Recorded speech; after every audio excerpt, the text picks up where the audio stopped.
Hi, this is Camilla Blossom, and I'm excited to be here to talk about land alchemy.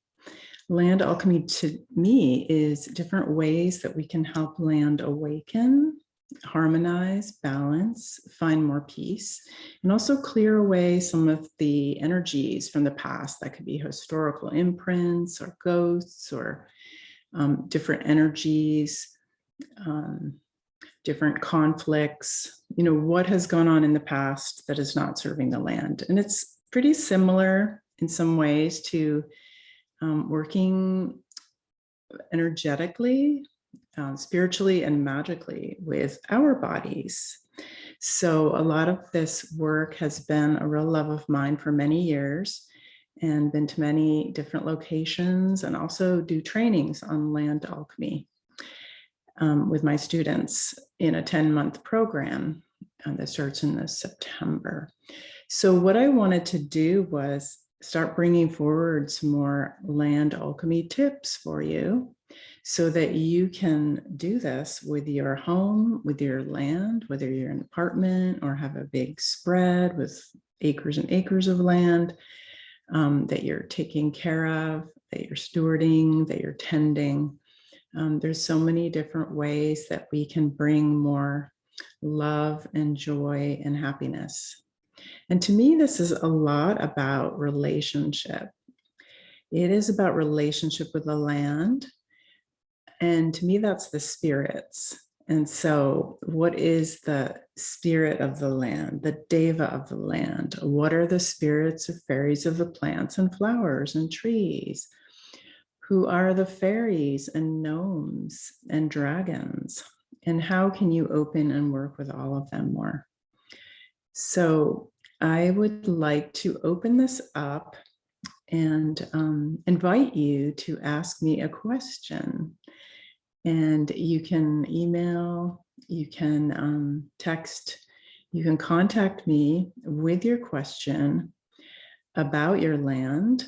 I won't be going into doing healings that are deeper. That would be kind of time consuming. But if there's something that you have a question about of what direction to look in or where to focus, I know sometimes people have different things go on in their land. Like a really common one is water issues, or water pipes are breaking, water tank isn't working, the well stopped flowing, things to do with water, let's say. So that would be a great segue into talking about how to bless and honor the water elementals.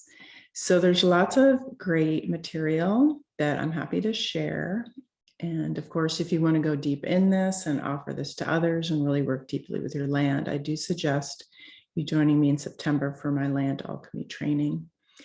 You can learn more at camillablossom.com. I'm just starting to set it up now, the information on that and the details. But in closing, I do want to just give you my kind of simple framework or foundation for this work. This work is shamanic in a sense. It is important to have good boundaries and protocols working with spirit. So that's, if you don't know that, I would suggest you really learn about offerings and permission and knowing what your role is, how to be safe, working with the spirit realms, all those kinds of things. But I know more and more people are ready to do more of this work and feel comfortable working in those realms. So wonderful. So land alchemy to me has these 4 components.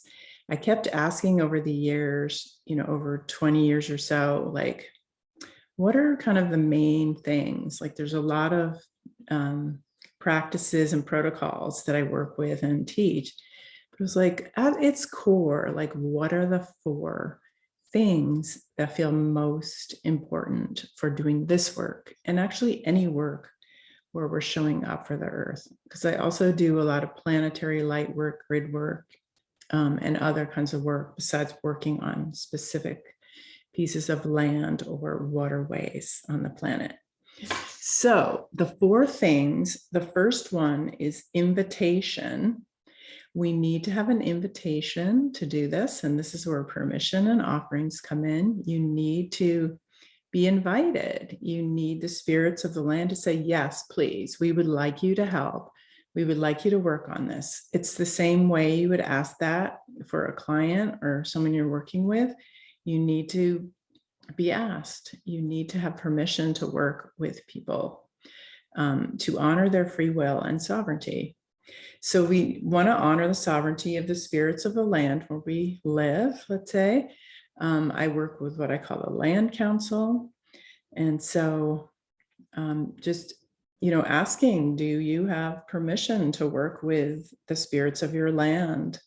Is there an invitation and open? It may not be right away that you get that. You might be walking around your land and, oh my gosh, I went back to this place I've never been before. Oh my gosh, there's an invitation to connect. And it may truly be through your feelings, which is the language of nature, is through our feelings and our hearts. The second thing is, okay, let's say you have your invitation, you show up, you're out in your yard or your forest or your desert, wherever you are. Presence. You want to be present, right? Like the old ways of healings are to go in and try to fix and change and improve and do. No, that doesn't work anymore. It's all about presence in the now. So just gathering up all of your presence. And in that, you are communicating to your land, to the spirits, to all the fairy realms and the ancestors and the plant spirits and the mycelium network and the gnomes and everyone that, yeah, you are present with them in nature. When we are present, we are one with nature. We become one. And so holding that presence, and then any work you do with land alchemy, with practices, with songs, with color healing, anything you do will be a delightful experience, where you are being kind of like a crystal. You are a crystalline body. So acting like you are a crystal, radiating your energy, your intentions, your love, your medicine out. So that's very important. And once you can find that presence, that's when you get to co-create. And that is just something that will happen through this presence and this desire, this opening to these spirits, that you want to work with them, that you want to co-create with them, that you want to partner with them and be together on the land and share the magic. And so, being present will often allow the space for the relationship to open. It was sort of reminds me when I met a mermaid, I was just present sitting at a creek. And then a mermaid came to me. Or when the gnomes came to me, I was just present walking through the forest. So being present is how that door gets opened as well. And that's when the co-creation fun happens. And then the fourth one is transformation. And this is the alchemy. So like the gold that we're looking at here to alchemize this process is consciousness. It's your presence. It's your heart opening to this world, to these unseen and seen spirits of nature, the sacred spirits of Gaia. And so the transformation is really more of a result of opening your awareness, of the awakening, that you will transform this process, this connection, these relationships, that you can cultivate in land alchemy and working with the sacred spirits of Gaia, and the plants and the flowers and such. Like that's how the transformation happens. And so that's the pure gold. That's the most precious gold. That is the abundance of life. And, those riches of Gaia, of Mother Earth, are ever present.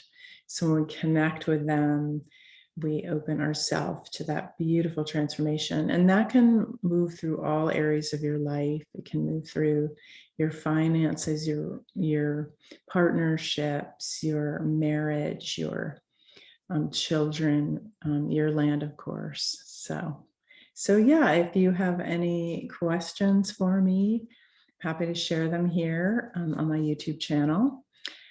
Feel free to subscribe so you can learn more. And I'm excited to share more of what I've learned over the many years of honoring and blessing the land and the waters. Thank you.